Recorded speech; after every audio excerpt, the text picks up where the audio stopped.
Halo sahabat Wonder Woman Channel, ketemu lagi sama Ratna di sini ya.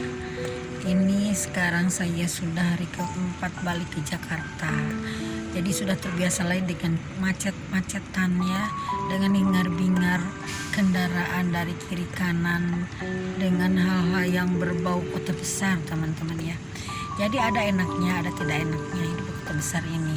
Tapi ada hal-hal yang memang harus saya sharingkan sama teman-teman ya, berdasarkan pengalaman saya tentunya, karena lebih dari 30 tahun saya ada di kota besar teman-teman ya.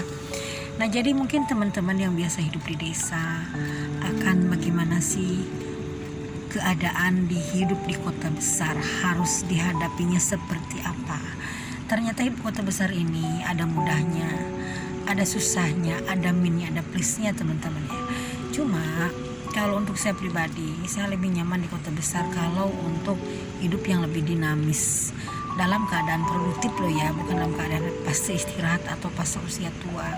Karena di kota besar ini banyak fasilitas dan hal-hal kemudahan yang akan menunjang aktivitas kita, terutama soal kendaraan, lalu soal alat komunikasi, lalu juga soal lingkungan-lingkungan yang mendukung atau komunitas-komunitas yang mendukung ke arah perjuangan kita, karena kita misalkan ingin jadi apa gitu teman-teman ya.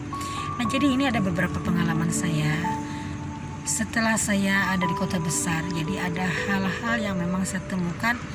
Tentunya saya di sini akan menyoroti secara attitude ya. Jadi sehubungan dengan self development juga. Jadi harus bagaimana sih teman-teman menghadapi kehidupan di kota besar. Ini tentunya pengalaman saya ya, dan ini tentunya tidak harus seperti dengan saya, seperti yang saya alami aja, tapi mungkin teman-teman akan menemukan pengalaman-pengalaman lain. Adapun hal-hal yang perlu dipersiapkan di kota besar itu diantaranya satu, kita persiapan mental, karena hidup di kota ini beda banget dengan di desa teman-teman ya. Ini kita kalau hidup di kota keras ya keras, tapi di sini juga orang-orang lebih kooperatif kalau di kota besar ya.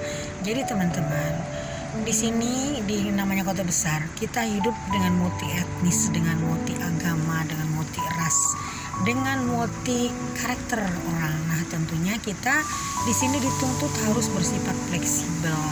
Di sini kita harus dituntut lebih bijak. Di sini lebih open mind. Jadi hal-hal yang berbau psikologis ini, terutama open mind, di sini sangat diperlukan, karena orang-orang di kota besar ini hidupnya lebih fleksibel dalam arti luas teman-teman ya.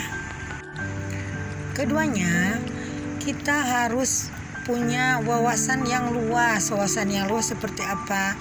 Jadi kita harus memiliki pandangan yang luas, juga membuka hati selebar-lebarnya. Karena di sini di kota besar ini kita hidup ini harus benar-benar learning by doing. Jadi di samping kita menghadapi hidup, kita juga harus sambil belajar gimana menghadapi orang, gimana menghadapi zaman yang memang selalu berubah, juga menghadapi karakter-karakter orang yang berbeda. Jadi kita harus open mind, kita harus mengedepankan kebaikan dan kebijakan. Lalu ketiganya apa? Jadi kita harus punya jiwa kerjasama teman-teman ya, karena di kota besar ini berdasarkan pengalaman saya, multi etnis, multi ras, tapi banyak juga orang yang punya sifat yang individualistis, juga banyak juga yang kooperatif. Nah kita menghadapi teman-teman, terutama kita yang punya bisnis yang bersifat kolosal, yang bersifat bisnis network ya, kita memang di sini dituntut juga untuk selalu bersikap terbuka, bisa kooperatif, dan kita di sini dituntut untuk bisa kerjasama. Tentunya sifat-sifat orang kerjasama harus seperti apa? Harus terbuka, dan kita tidak boleh berbohong, karena itu kalau kejujuran ini benar-benar menjadi mata uang yang berlaku di kota besar ini, karena kita kuncinya kalau kita hidup jujur, hidup terbuka, hidup di alam bebas seperti kota besar di Jakarta ini, kita nantinya akan menemukan hal-hal baru dan akan banyak teman ya. Contohnya seperti apa? Kita harus jujur, hal kecil aja. Misalkan kalau di kota besar, apalagi di Jakarta ya, namanya toilet umum ini kan jarang yang dijaga. Jadi ini tergantung kejujuran kita. Kalau kita jujur, misalkan pulang dari toilet kita isi ininya apa, kewajiban kita sebagai uang kebersihan. Nah, jadi di sini kita dituntut untuk lebih bertanggung jawab pada diri sendiri. Jadi dituntut kita untuk melakukan kewajiban kita sebagai orang yang bertanggung jawab setelah kita menggunakan fasilitas umum, yaitu dengan mengeluarkan dana misalkan sebesar Rp2.000 untuk kebersihan di sebuah toilet umum. Tapi banyak juga toilet-toilet yang memang sudah gratis, terutama di mal-mal besar ya, di mal-mal yang lebih besar, di mal-mal apalagi hotel-hotel besar, namanya untuk kebersihan, untuk toilet misalkan, di sana sudah tidak ada lagi dipungut biaya karena itu merupakan fasilitas perusahaan, teman-teman ya. Lalu juga kelimanya, kalau kita hidup di kota besar, kita yang namanya modal itu sebenarnya tidak terlalu diperlukan kalau modal berupa materi ya, tapi kita harus punya modal pertama berjiwa besar, punya wawasan. Kita juga harus lebih memahami arti daripada lingkungan yang memang multi etnis, multi ras, teman-teman ya. Jadi kita harus lebih bisa menghargai diri sendiri, menghargai orang lain. Karena menghargai diri sendiri kuncinya yaitu supaya orang lain juga menghargai kita. Kalau kita tidak bisa menghargai orang lain, tentunya orang lain pun tidak akan menghargai kita tentunya. Keenam, kita harus ramah. Di kota besar ini harus ramah, teman-teman ya. Jadi itu hanya pameo, hanya kebohongan kalau di kota besar ini orang harus sombong, tidak seperti itu. Tapi kalau Jakarta itu punya sifat yang ramah, teman-teman ya, terutama sikap kita terhadap orang-orang.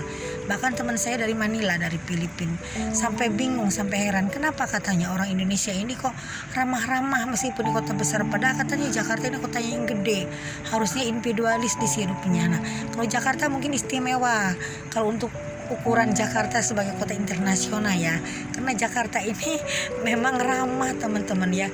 Jadi di Jakarta ini orang-orang itu sangat baik.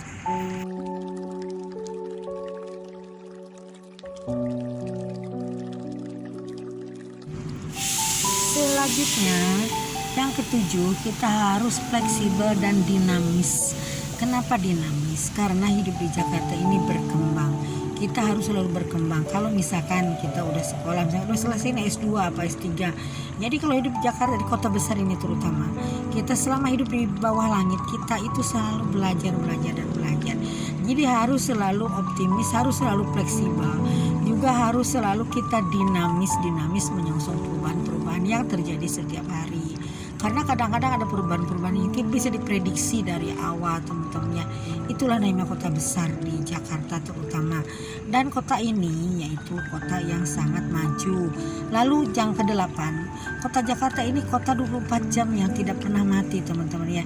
Jadi orang yang profesi siang, ada yang profesi malam ya malam. Jadi ini yang menyebabkan kota Jakarta ini punya nilai plus kalau untuk orang-orang yang memang orangnya dinamis. Nah, jadi itulah teman-teman ya, sekelumit tentang sikap kita yang harus kita memiliki dan kita harus lakukan kalau selama kita hidup di dunia, di kota besar, khususnya di kota Jakarta. Nah, tentunya nanti saya akan menjawab pertanyaan teman-teman yang bertanya tentang banyak hal juga. Mungkin nanti saya akan mengulas juga fasilitas kendaraan yang ada di Jakarta dan bagaimana kita cara menggunakannya. Oke teman-teman ya, sekian dulu, mudah-mudahan bermanfaat dan mendapatkan insight-nya dari video saya ini, teman-teman ya. Oke teman-teman ya, mohon maaf bila ada kesalahan, mohon maaf bisa ada kekurangan. Wassalam.